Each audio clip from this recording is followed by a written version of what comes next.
Assalamu alaikum. My name is Yusuf and I'm Nigerian. I accepted Islam about 2 years ago.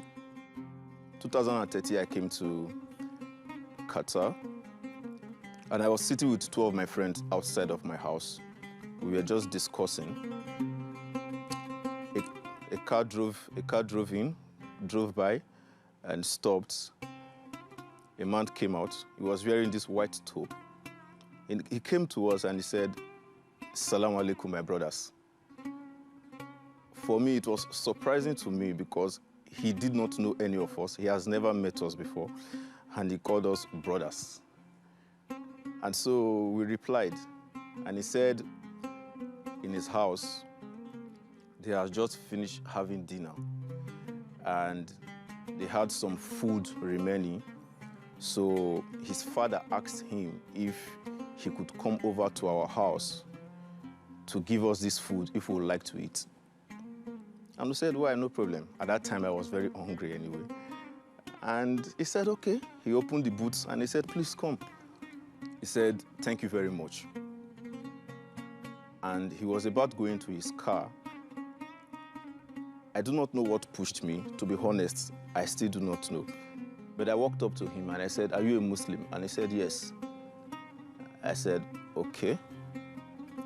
And I said, I would like to learn about your religion." And he was very happy. You can see the smile on his face. He was very happy. And he said, "Okay, no problem. Let's share a time the next day and he'll come pick us up." I said, okay. The next day he came and he took us to Fana.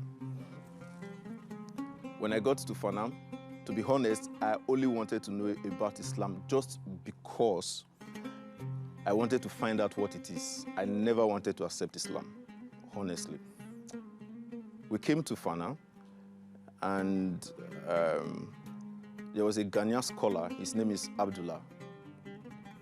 He came to us and he was like, "Salaam alaikum, you are from Africa?" We said yes.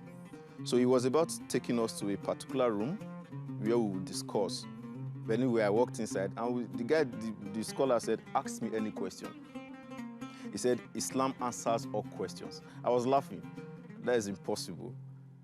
He said, "Ask anything."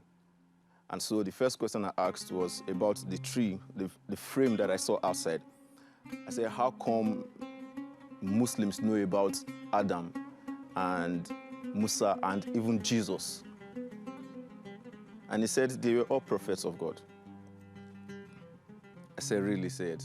And we started talking. We talked for a very long time.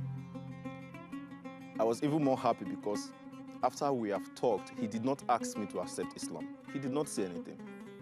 He said, "Do you have more questions to ask?" I said, "Yes." I said, "But I can't ask them today. Tomorrow I'll come and I'll continue." And he said, "Okay, no problem." The next day we came and we asked questions. But to be honest, every question that I ask, he gives me the kind of answer that makes everything perfect, that I do not have to ask another question again. And we went on and on for almost a week. Every day I'll come, I'll ask questions. He will give me answers. I'll come, I'll ask questions. And until one day, I said, "I want to say the Shahadat." He said, "Are you sure?" I said, "Yes, I've asked enough questions." As a matter of fact, it wasn't my intention to accept Islam at first, but the questions that I have been wanting to ask, the answers that I needed, I think I have gotten the answers. And so I said the Shahadat, and I could remember the brother who brought me over. His name is Abdul Kadir. He was crying. When I accepted Islam, it was mostly with my friends, those who were living with me at home. I started having difficulties with them. With my mother, at first it was difficult, but over time she starts coming around. She's beginning to understand Islam. There are times when I talk to her little by little about it and she understands. Alhamdulillah. During my free times in the Ramadan, I study the Quran most times. It's very important that we do not consume most of the things we see on the media. For many of the non-Muslims who see Islam from the bad light, when you actually get to find out, you would see that it's peace. Islam is peace. Ramadan Kareem.